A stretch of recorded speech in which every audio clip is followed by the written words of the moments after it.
Hello there, thanks for joining us. Yesterday I was looking through the book of Esther. It's a great book and you should read it, it's very interesting. And it's about three people really. Queen Esther, Mordecai, and Mordecai adopted Esther as his own daughter. There was also another man called Haman or Haman. He didn't like Mordecai at all, but instead of just wanting to get rid of Mordecai, he wanted to get rid of all Jews. And this was set in the time when the exiles from Babylon were returning to Jerusalem. There's a king called Ahasuerus, and he took Esther as his queen. Hamas was exalted to a high position in the king's court, but because he didn't like Mordecai, he decided not just to get rid of Mordecai, he wanted to get rid of all the Jews. He executed a plan that on certain date to come, he would destroy all the Jews, or he would tell all the provinces of Persia to kill all the Jews. And Queen Esther was encouraged by Mordecai to set the record straight and expose Haman for what he was doing, which he did. While Haman sought to execute Mordecai,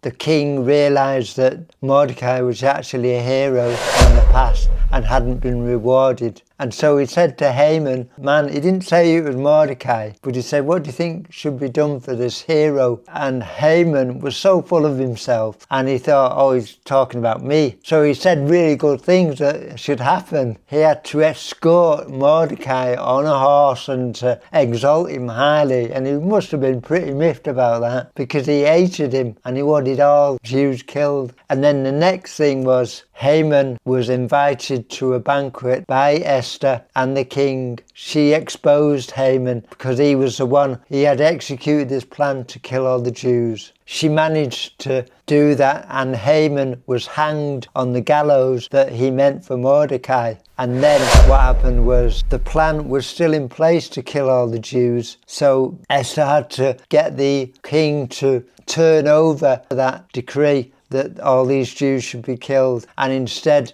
he allowed all the Jews wherever they were, because they were scattered all over the provinces. Persia was the authority over the world, having taken over the kingdom of Babylon. And he reversed the thing so that Jews should defend themselves against these attacks that will come. And he did that, and hundreds of thousands of Jews were saved because they were allowed to fight back. When you think about it, Haman is like the Hamas of today. He was sneaky. His only agenda was to wipe out the Jews. Just like Hamas tried to do that on October the 7th, 2023. Backfired spectacularly because the Jews retaliated. Maybe they knew that they would retaliate so they could play the victim. But what have they done since October the 7th? Play victim. Oh, the Israel are genociding us and blah, blah, blah. And a lot of Hamas terrorist propaganda. They were the terrorists who want Israel knocked off the planet. They want the Jews exterminated, just like Iran does and just like a lot of the Muslim nations do. Not because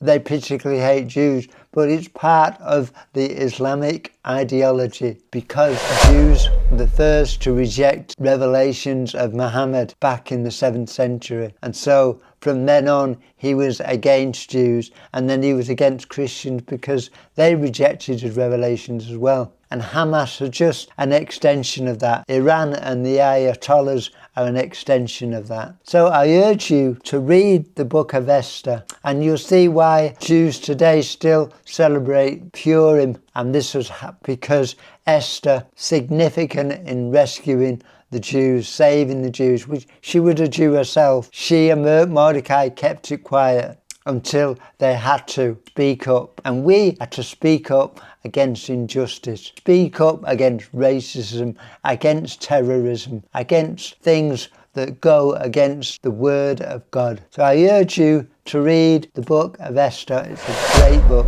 Be one to speak up against injustice, against error, against lies of the enemy. Thanks for watching. I will see you soon.